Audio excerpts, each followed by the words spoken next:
Hello, hello. It is the 27th of April 2023, and we are here on the 19th. Is it the 19th UX research call? Yeah, we have Art here, we have Jakob as well, and we're continuing to build this kit in public. And yeah, it's pretty much reaching its final stages now. I think off the top of my head, there's pretty much two more pieces of content that's being wrapped up, and yeah, so we're reaching the end. So feels good. It does feel good. It's been over half a year of collaboration and work with the community. It's cool to be here, really. Yeah, yeah. We have a Bitcoinized. We've coined the term Bitcoinized specialist. We have a Bitcoinized specialist, and we have is there? Can we make the word product manager? Could we Bitcoinize that one somehow? A Bitcoin a product? No, I don't know. There's Well, something there. We just haven't gotten there yet. We haven't got there yet. Who do we have here also joining us? I'm not able to see. Feel free to say hi as well and introduce yourself.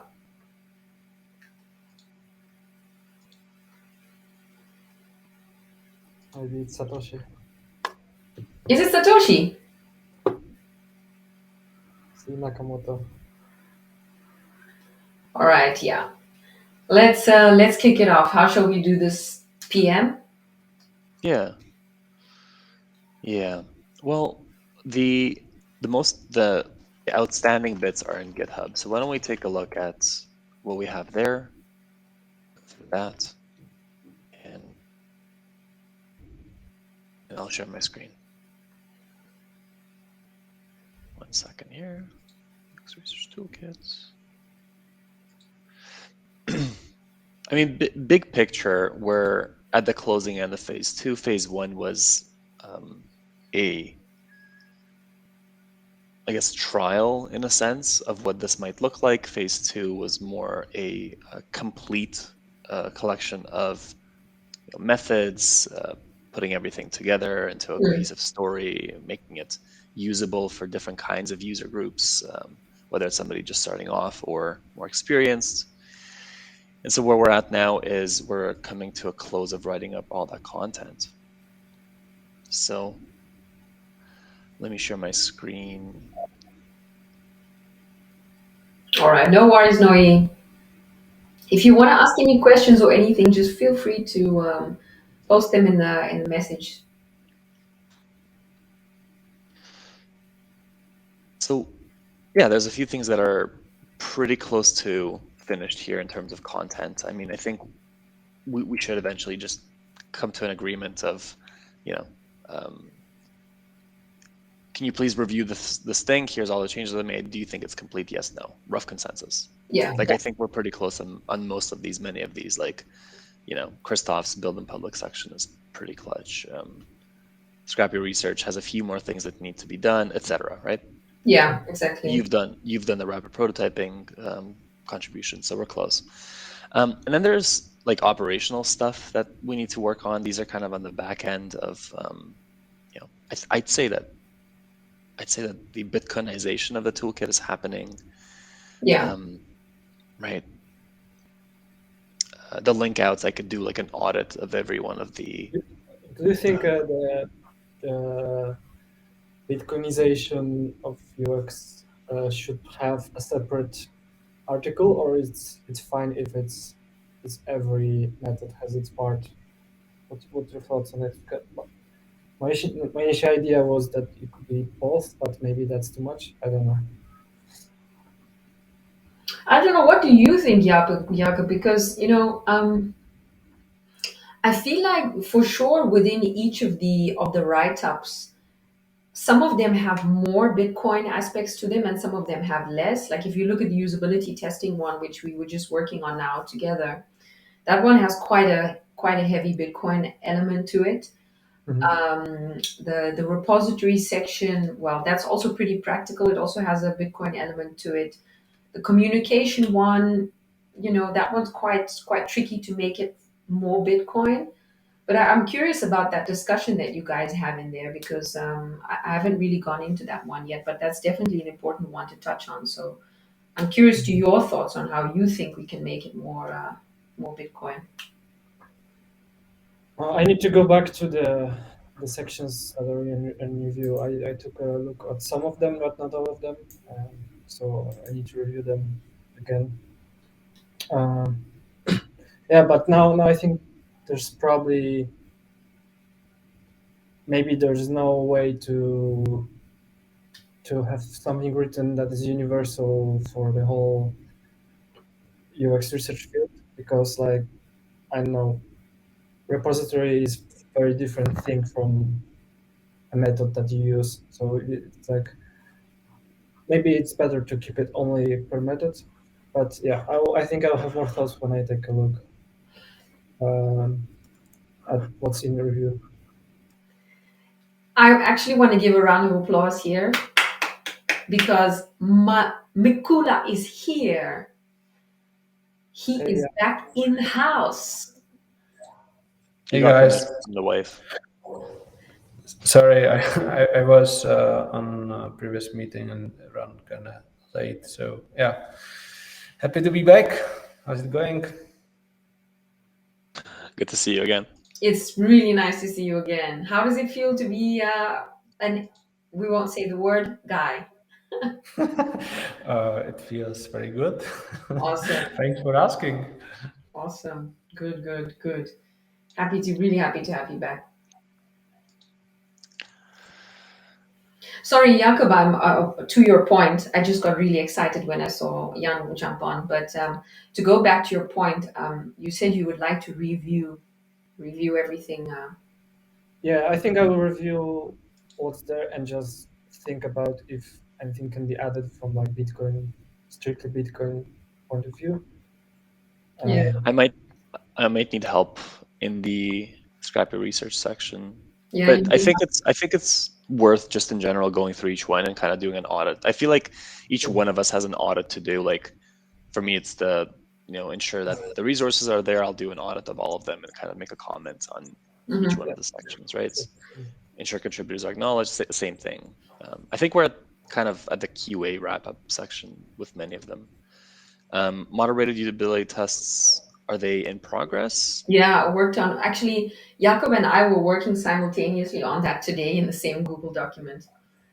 I think the one document which is missing is the screening example of screening questions, Mm, which I have prepared for like when I was in non-Bitcoin company, and I can kind of Bitcoinize it and then be ready for review. And I think it's quite awesome ready for review. Or more you see a lot of improvements there. Everything is No, good. no, I agree with you fully, Jakob, because we have the in that section we have what I shared today is we have the what do you sh- call it? should these, while you're thinking, should these go in the in review section or are they still in progress? Um, could you click into them individually and then we can, because I just need to refresh my memory. I was in moderated usability testing today. I just updated that one. It's basically the pre-screening questions. Basically, it's the pre-screening questions for that one, and then it's pretty much good to go. Okay, sounds good. I can move it, right? So I will move it to review when I add it. Yeah. Perfect. Okay, and then design sprints. Um, where are Okay. we at? I've made a bit of a start on this one, but I wanted to chat with Jan about this. I haven't added the document. I have already created a Google write up for this one. I just haven't actually added the document into. So we have a sprint template, which we've used like many times within the community. Mm-hmm. It was used to build, but I didn't add it in because I was waiting for Jan because I know Jan wanted to also share the sprint format that they use as well. So I hesitated with adding it in. So I don't know what your thoughts are, Jan. How would you like to? Um, I don't have a preference. Like if you have already something, please share it, and I can start commenting, adding things, and yeah, I have some sort of like template, sort of a template, so it's nothing super formal, but yeah, like so maybe kick it off, and I will join the document, and will help you, try to finish it. Yeah, I think I'll put the Google document in there. I'll try to do that tomorrow. And then all right, I'll add the Google doc in tomorrow. Cool, awesome. And next week it will be kind of I will have more time, so yeah, I will definitely help you to finish Yeah, that no one. worries. Yeah, it's pretty much. Sweet. So this brings us close to the sort of conclusion of the write-ups, right? And then there's a few questions that come up. One is, what is the UI of the toolkit? Like, what does it physically look like? Yeah, Right? yeah. And we can have that conversation together right now. I Is it can. meaning that, Shall I share my screen with you? is it this one? Um. Is it still sharing? Oh, there we Oh, go. am I? Yeah, there we go. Is that Got it. you shared that, right? Maybe I'm it's better. sharing this one currently. Let me share my tab. I don't have it open yet. One moment. Let me see. Okay, I'll share, but I would need to first. I think I would need to share a window. This one. Let's see if that's going to work. Is that visible? Yep. I'll make that a little bit. Um, so it lives in Notion at the moment, but I think long term the toolkit is not always going to live in Notion. I have to be honest. I don't know if you guys have heard of Framer. It's a design. Have you heard of Framer before? You can use it to build. Yeah, you're nodding your head. I played around with Framer and tried to imagine what the kit would look like in Framer. So I'll share that with you guys in a bit. But I think right now for V1, it's going to live in Notion. Um, this is the part I think where Jakub can come in as well, because how is research on Bitcoin and Lightning different? Actually, this is a write-up that a very short write-up that I included, and I think probably I should copy and paste it into that discussion on GitHub, because maybe we can think about reworking this copy, and adding in other stuff as well. So we have that. We have this image here, and then we pretty much have all those questions that we ideated on. And I realized that there was a repetition of two of the questions in the diagram, because actually there's only 8 in total. Um, so yeah, the questions were: Are we building the right thing? Are we going to launch? What do we do? How do we set up a long-term research process? So when you click into each of these, you now have the write-up about each tool in here, and then linking out to the Figma document. And then the ones that we haven't, that are still living in the GitHub repository, those ones are not in here yet. So like the rapid prototyping is not in yet. And then pretty much it's just this one's not. Yeah, this one's kind of in here, but obviously we will. So another step, regardless, is importing each individual tool into Notion, Yeah, which you would be doing, yeah? yeah. So I'll be pretty much moving all of those Google documents, the content, into here. You see the repository one's also not in here because it still lives in GitHub. I Yeah. love the illustrations. Sorry? I love the illustrations. Yeah, they're not mine. I can't take credit. These illustrations actually come from it's like a free Figma community one.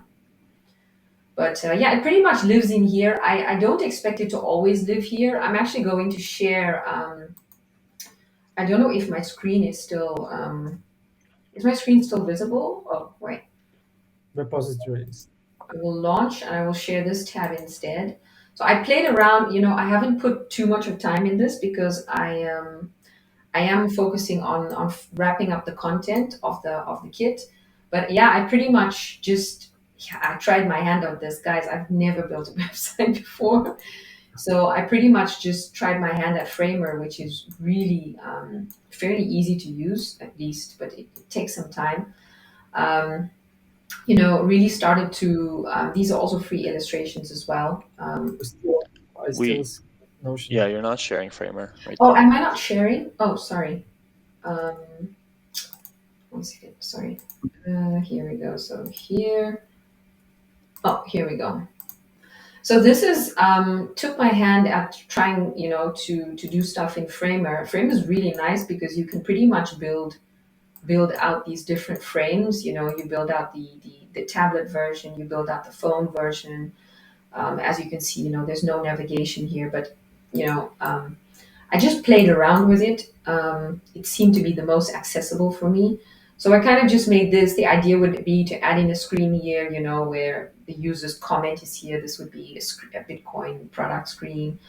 Same thing, start with a question. What's the question your team's trying to figure out right now? And then I just added in these images.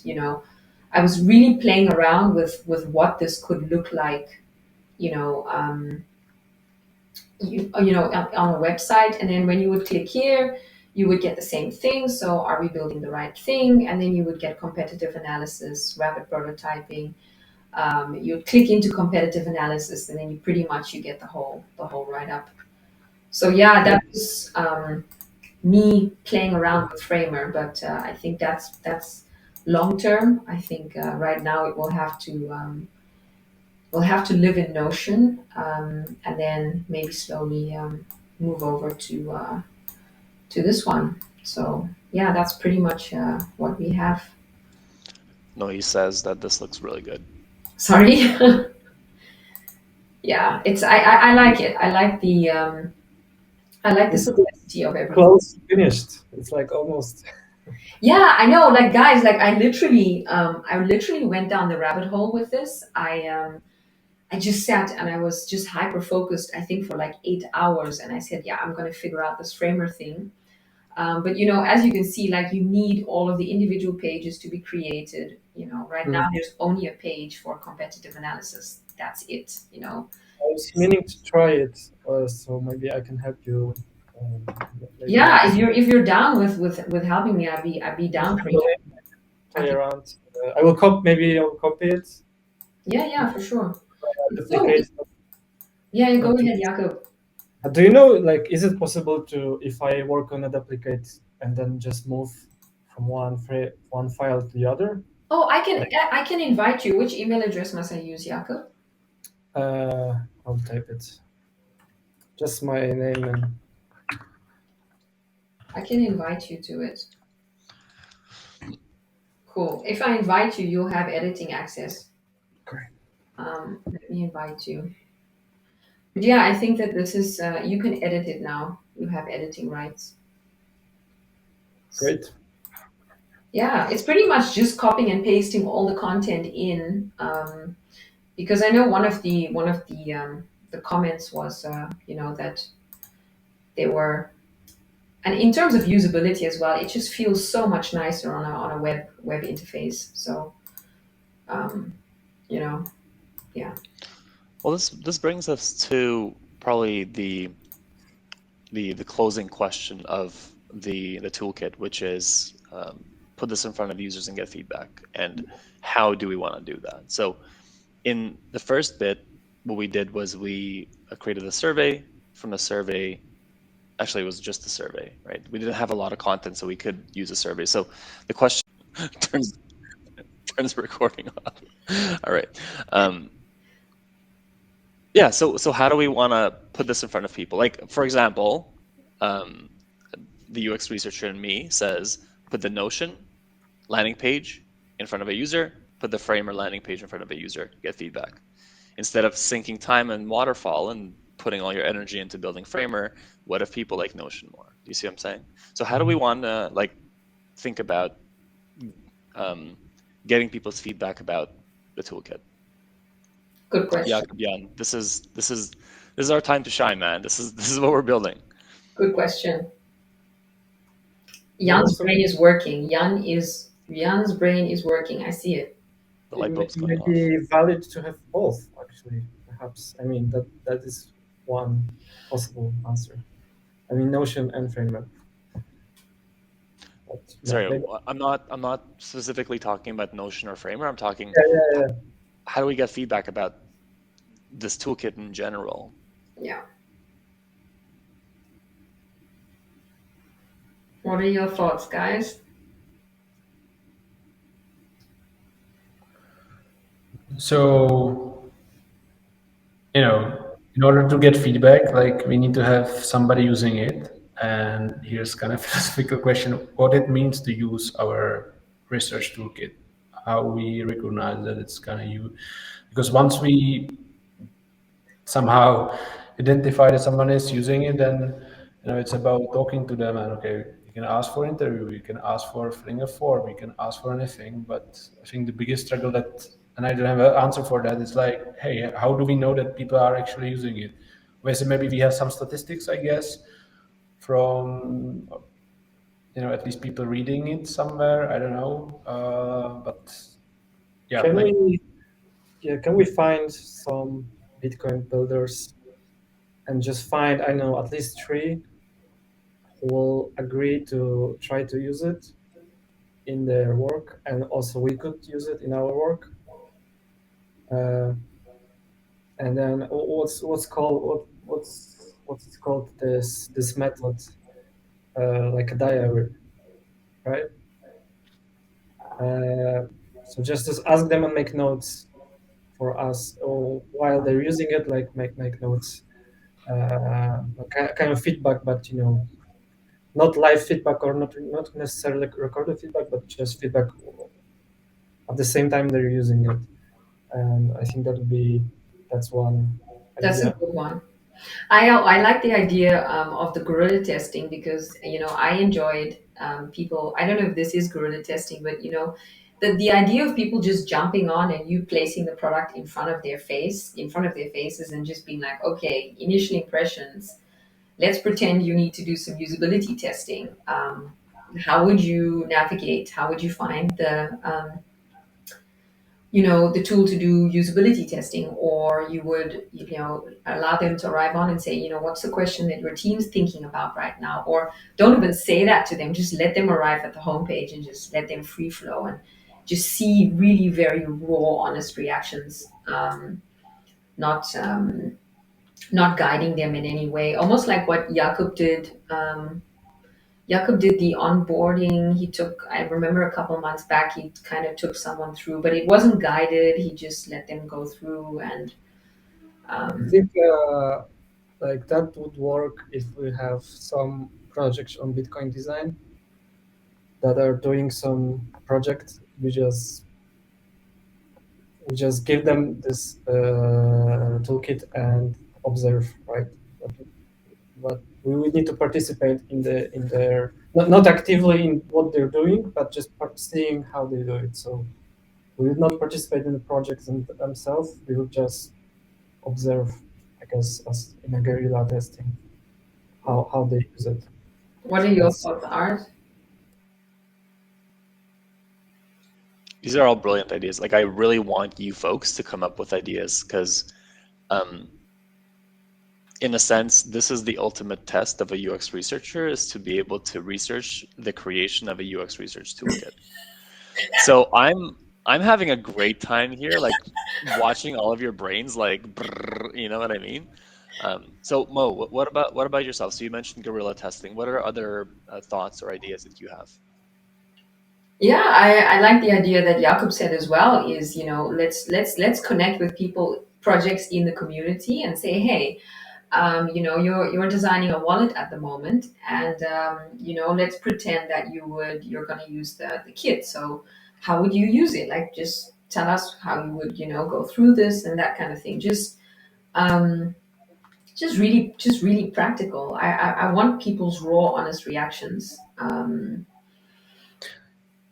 That's really what, and I want it to be fun as well, because we like to have fun in the community as well with everything. And the The guerrilla testing, I think, is also fun because it's very raw, it's very honest, and although I worked on wallet scrutiny as well, and one of the people wanted to do async usability testing, and I was like, oh, okay, can we even do that? And he did that. He just recorded his screen and he did async usability testing and provided, but that's a UX designer. I never even heard of async usability testing before, but I was open to it. Isn't like just non-moderated? Isn't this the same thing? Pretty much, yeah. It's pretty much non-moderated, so he just gets the task he needs to perform, and we live to have fun. We live to have fun. I do. Yeah, we need to have fun with this research stuff. So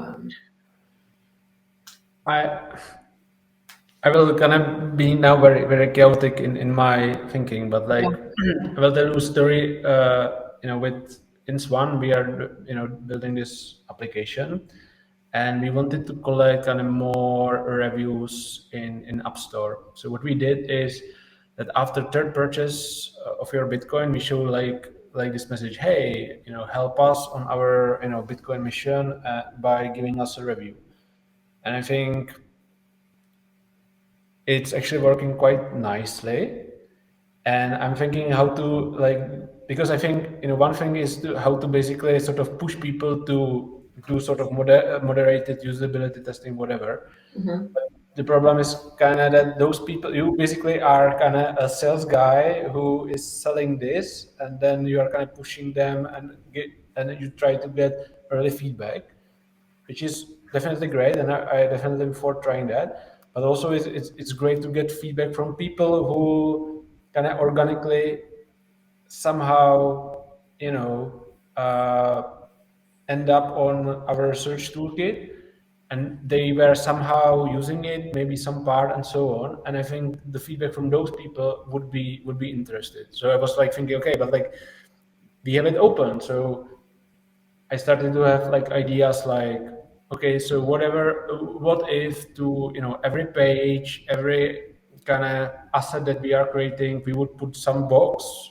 with links simply, hey, help us on our mission to create great UX research toolkit for Bitcoiners, and if you are using it, at the end fill this form, and the form will have some whatever questions, and maybe place to give feedback, or even maybe we can ask them to schedule a call with us and really talk to them in person. I'm not sure if it would be working. Another idea was if we can somehow make the toolkit, for example, somehow downloadable, or something that they would need to exchange email for it, so we can collect really the real people who are genuinely interested in this research, because I think that's the key. From those people we'll get the most interesting feedback, and we need to talk to those people. So I'm not sure if those ideas are good. I'm just trying to kind of figure out how to get basically contacts on people that are actually using the toolkit. Yeah, good question. Good question. I need to jog my memory to who I've actually sent the link to the toolkit to. I really need to jog my memory to that. There's been a few people who reached out to me, but I cannot remember that off the top of my head. It's been over the course of months, but then the toolkits changed and changed and changed. So, yeah, yeah, that's a good one. With the Notion as well is it's currently on Notion. Is how accessible is it on Notion? Because I don't know if people need to actually sign up for a Notion account to access it. Is that usually what needs to happen, or can they just view it with no Notion account? Do you guys know? De- Or Depending on how you set it up, yeah, you don't need to have a Notion account to be able to view it. okay, We can always gate it, right? Through, I don't know, some other form, but yeah, they need to email. and And I like with this the idea yeah, go to, ahead. Art. I like this idea, that also implies we should market, like advertise it, right? We should kind of spread the word that there's this toolkit, basically advertise it on Twitter and on Bitcoin Design Discord, so, and batch people to use it. and then we can implement. Because if we decide on like kind of smaller testing and improving it before we market it, then this wouldn't work. I think we need to kind of choose. And with the Art, you said we can test both versions. The building out part on the website itself, on the Framer one, I think that's like at least you gotta have your head down and you're just building because it's copying and getting all that content over. I think it's gonna be like how many pages? I think we may be looking at yeah, maximum 20 pages, something like this. Um, So that would be kind of a sprint to copying all of that content over. It's quite a bit to copy that over. If I were building this alone, I wouldn't invest time into building either one of these things fully. I would just put it in front of people and say, which one do you like Yeah, more, why, yeah. and go from So there. not the finished copy, just like the you know Yeah, the couple minimum viable, pages. the minimum viable prototype, right? Like, Yeah, I highly invite all you friends to join today's Bitcoin product community learning club on Twitter Spaces in about an hour, where we discuss exactly this this idea of let's not sink time into building a product. Let's test and fail with minimum viable prototypes. so pretty much what you're saying is if I share my screen again, let me just go back to Framer. Here we go here. So what you're saying is let me go back to home. Is pretty much what we can pretty much test is create the image for this one. So just put that image in here. Have the image of the wallet here with the user feedback. Okay, this is all good. We can even remove navigation over here. Just create one navigation here and then just pretty much maybe even have one of these ready, which it is because competitive analysis That's exactly it. is That's basically exactly it. ready. So that's it. That's pretty much what you test. Yeah. We don't have to have all of the other sections No. ready. Just have one ready. This is a high fidelity prototype in a sense, right? And in high fidelity prototypes, you don't need to have all user flows built out. You just need to have Yeah. one example of something that people can compare to with another prototype. Yeah, I mean, we can do that. I mean, all needs to be done here is add in basically a navigation bar here, change this one, remove these ones, and then Yeah, competitive analysis is ready to be tested. I mean, it's there we go. yeah, So, but this comes back to the question of how do we test it, yeah, which we originally started with, and we could do the survey model. In other words, we reach out to people that we know are great builders. We know are experienced in design and product, et cetera, et cetera, et cetera. They don't have to be in the Bitcoin scene. They could just be people in general, right? So, and replicate what we did in phase one, right? We could do that. Then the questions could be, could you try, we could actually give them unmoderated tasks. Please access this thing. How easy was it? What do you need to see changed? Blah, blah, blah. We got some good feedback using a survey last time. Another model is, to Jakob's point, kind of the same thing, but we we put it in their court. We ask them to take notes of what they liked, what they disliked, what they wish were different. So it's a little bit less structured in a diary kind of sense. Another model is we run like a usability test. So we get some humans to try their eyes on this or that tool. And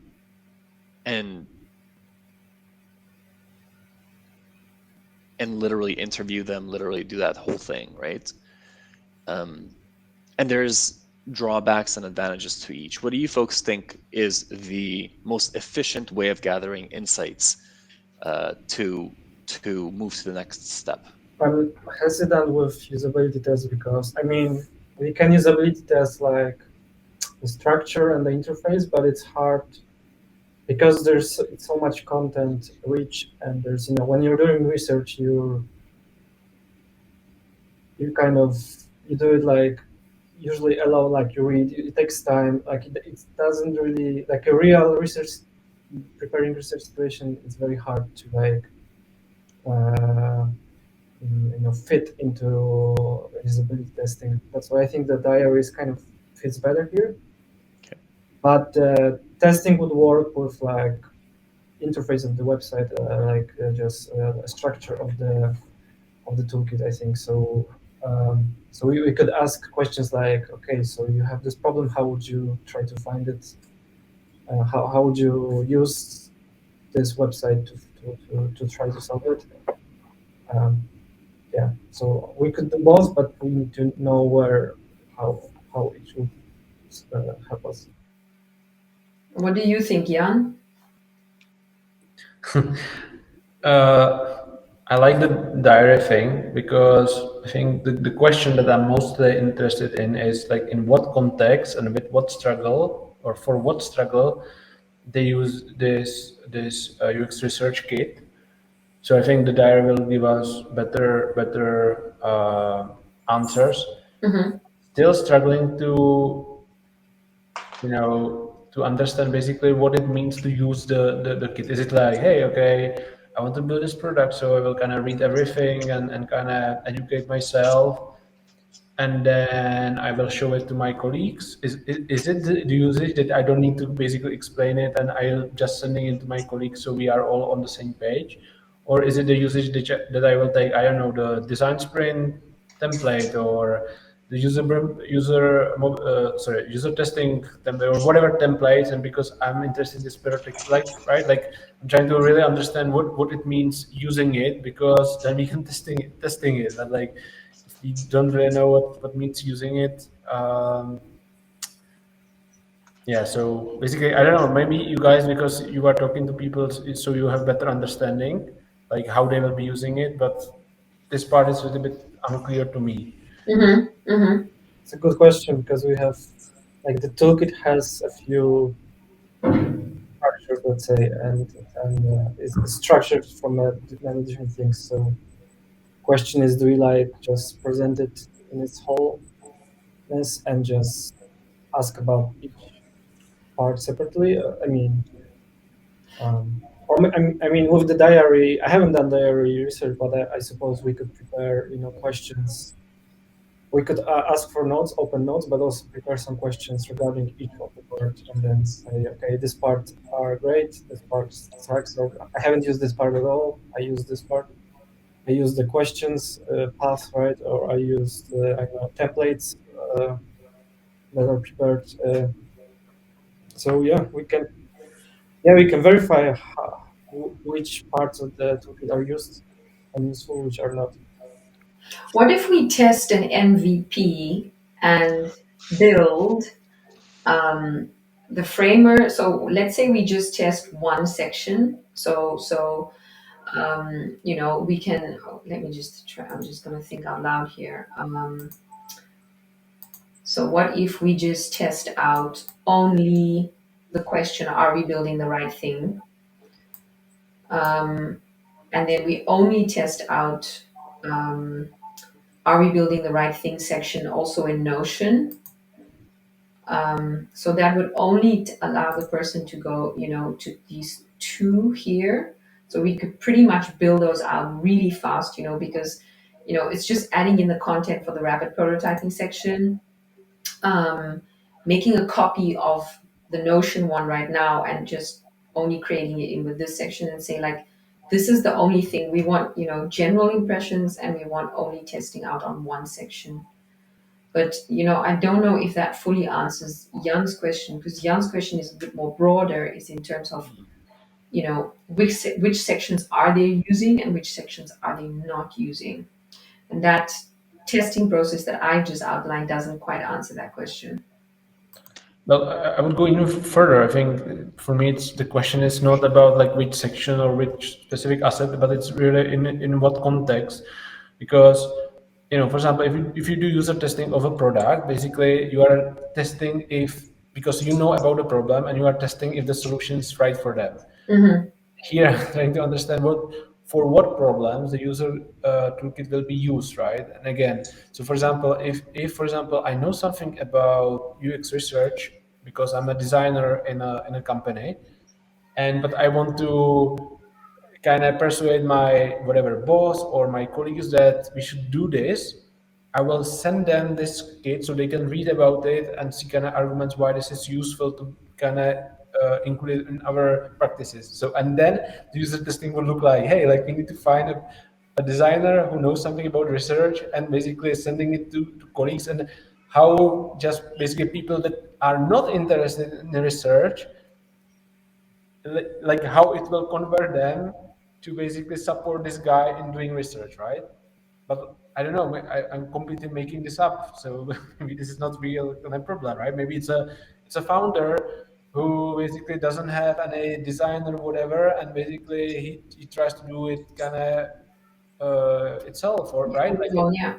again, it's different. And then basically this guy is more about finding the asset, the templates and everything, right? And that's kind of the testing, user testing sort of, right? So Yeah.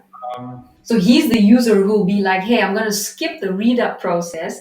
Here's the templates. He's going to go straight to the templates. I need the templates now. I need to move now. yeah, He's yeah, not and, even and going to read the write up. Yeah. They're just different personas, Yeah. possibly the same That's what I'm product. thinking too. Yeah. And I wonder, I wonder, I wonder, I wonder. We seem to be in a place where we're trying to solve two different problems. One problem is a problem of usability. In other words, um, in general, is the thing that we're creating on the whole understandable, usable, aesthetically pleasing enough? Could people find flows and answers to their questions? Can they use it? And then there's a strategy question, Jan, that I think you're thinking about, which is in what context, what's the job to be done, in other words, of this yes, particular tool, exactly. right? So a conversation we can have together is, do we want to combine those two? Like, if we're, for example, doing a diary study, can we ask some questions about personas? Can we ask some questions about use cases? Um, and just have that as a part of figuring out the usability stuff? Or do we want to break these up into two, where we hammer out the usability, we finalize the toolkits, and then we go a bit more in depth with the strategy stuff once it's been in market for a little while, and we Mhm. can then follow up with people? And I don't have an answer to it. I'm just trying to help us make sense of stuff together. It's a good question. Like, yeah, So go ahead, Jakub. we have yeah, that's a good. I had this thought, but you verbalized it, that we have these basically two research questions, kind of. And but given that we have basically all of the content, it's tempting for me to find a designer or a researcher who has a real research question or a research goal, and then give it all of this content to him and try and see if it's useful, if he finds a good method, right? But yeah, but the good question is if the interface, the UI, and the whole structure we came up with is usable, usable enough for that to be done. So maybe, so if we do two research separately regarding this, perhaps it's better to test first, like kind of the UI, let's say, of the usability of using it. So then you can have a fake scenario, that you have this problem, this product, you have this problem, and there's a fixed scenario, and they try to use it. They try to find an answer for that scenario in the interface, and then we can test the interface and how they uh, move around this. And if we kind of improve the interface, then we can test the whole content and the whole guts of the real problem, real research problem. That's my initial thought. I would say that Exactly, as you said, like it's more strategic question, let's say. And I think there is one research question that I would be kind of interested in, and basically it would be like, hey, tell me the story behind how you end up on our UX research toolkit, and that's it. Because then they will tell you in few sentences, why, what was the initial thought, and what was the kind of process to get there, and it's enough. So, but again, that kind of goes to if you can organically kind of get contacts on people who are interested in, I'm interested in just this one question, so we can send them email, and that's it. So I think we can definitely combine it, right? Like if we, for the organic users that we can get, I think we can combine, right? Like we ask this one strategic question, and then basically question exactly about clarity, and like if they kind of uh, if they were able to search what they were looking for, in which pieces they are interested in, and so on and so on.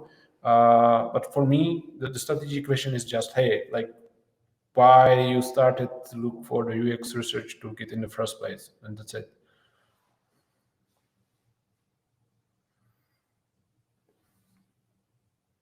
You're muted, Mo.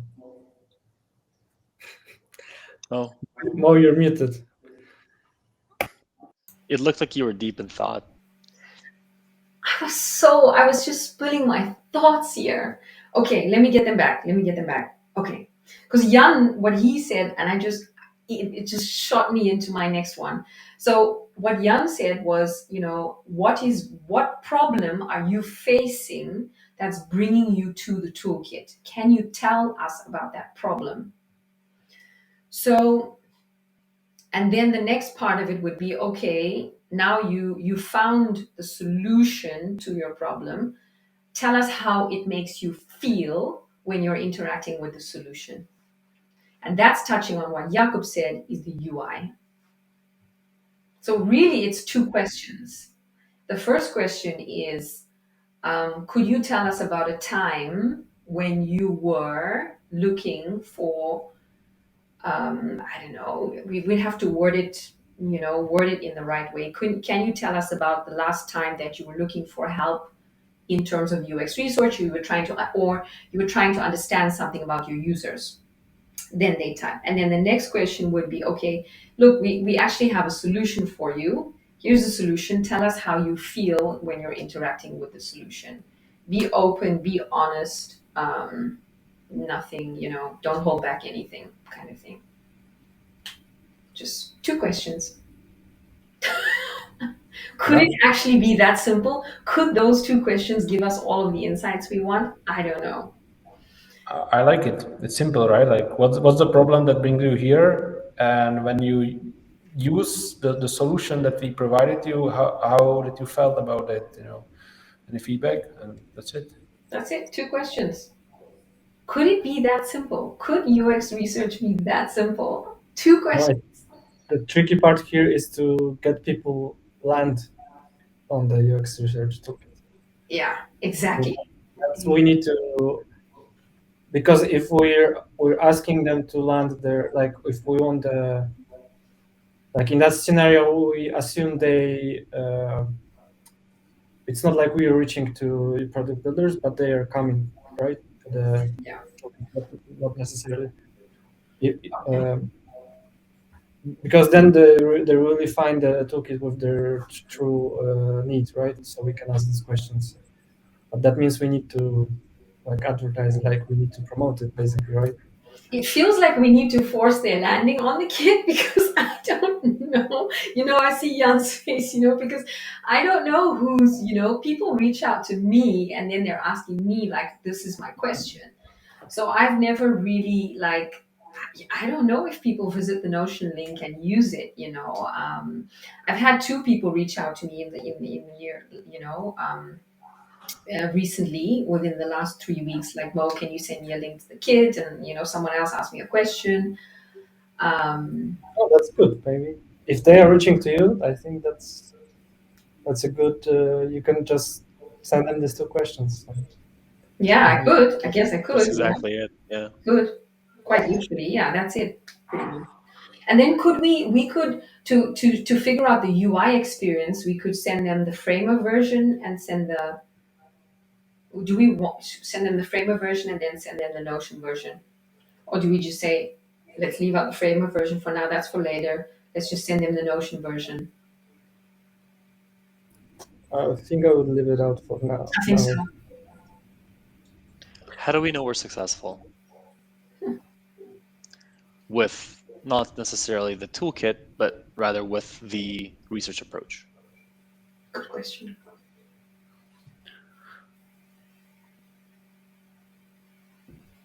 We need to ask them to tell us, right? Like, I think there's a way, right? Like if I use whatever design sprint, okay, in a few weeks I will use it.